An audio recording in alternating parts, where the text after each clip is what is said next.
નમસ્કાર દર્શક મિત્રો, BHTV ન્યૂઝમાં આપનું સ્વાગત છે। ભરૂચના પોલીસ કોન્સ્ટેબલ સાથે ઓનલાઈન છેતરપિંડી કરનાર ઝારખંડનો રાજેશ મંડલ ઝડપાયો। ઝારખંડના જામતારાના જંગલમાં બેસી 24 વર્ષની ઉંમરમાં 2018 લોકોને ઓનલાઈન છેતરનાર રાજેશ મંડલને ભરૂચ સાયબર ક્રાઇમની ટીમે ઝારખંડના જામતારાથી ઝડપી લેવામાં આવ્યો છે।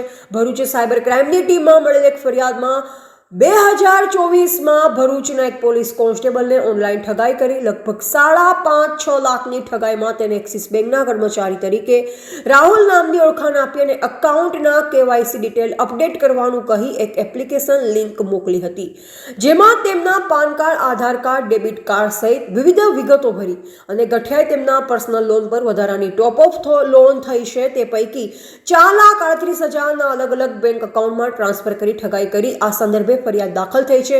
સાયબર ક્રાઇમની ટીમે ટેકનિકલ સર્વે અને માનવીય ઇન્ટેલિજન્સના પાસાઓની તપાસ ચાલુ કરી અંતે તેમના તાર ઝારખંડના જામતારાના રાજેશ નરેશ મંડલ સુધી પહોંચ્યા।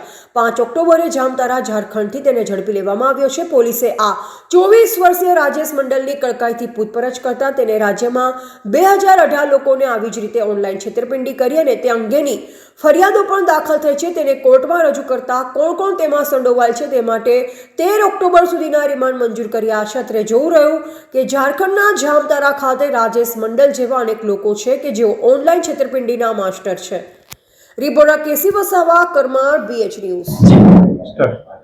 હું ભરૂચના તમામ નાગરિકોને અને સાથે સાથે બીજા બી તમામ નાગરિકો કે જે આ વિડીયો જોઈ રહ્યા છે એમને આપના ચેનલના માધ્યમથી જણાવવા માંગીશ કે હાલમાં ભરૂચ ક્રાઇમ પોલીસ દ્વારા અને સાયબર ટીમની દ્વારા જે કેસ ડિટેક્ટ કરવામાં આવ્યો છે અને જે આરોપીની ધરપકડ અમે જામતારાથી કરી છે એ લોકોની 2018 જેટલી સંખ્યામાં લોકોની સાથે ચીટિંગ કરેલું છે।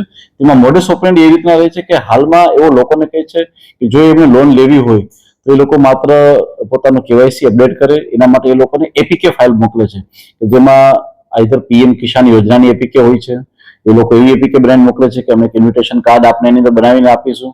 એ સિવાય એ પોલીસમાં જે ઈ ચલણ આવતા હોય છે તો ઈ ચલણના પૈસા ભરવા માટે બી આપણા ઓનલાઈન ભરાઈ જશે, આપણા ફાઇલ ડાઉનલોડ કરી લ્યો, આ પ્રકારની લોભામણી જાહેરાત આપી અને લોકોને ફાઇલ મોકલતા હોય છે। અને આ ફાઇલ જ્યારે ડાઉનલોડ થાય છે ત્યાં તાત્કાલિક જ મોબાઈલ જે છે એ આપનો હેક થઈ જાય છે અને આવા મોબાઈલ ઉપર હેક થઈ ગયા પછી એ આપણા મોબાઈલની સાથે કોઈ પણ વસ્તુ કરી અને આપના સાથે સાયબર ક્રાઇમનો ગુના આચરતા હોય છે। તો હું લોકોને રિક્વેસ્ટ કરવા માંગીશ કે આવી કોઈ પણ અજાણી લિંક આવે કે જેમાં તમને ફાઇલ ડાઉનલોડ કરવાનું કહેવામાં આવે છે તો આપ લોકો જે છે ફાઇલ ડાઉનલોડ ના કરશો। Thank you.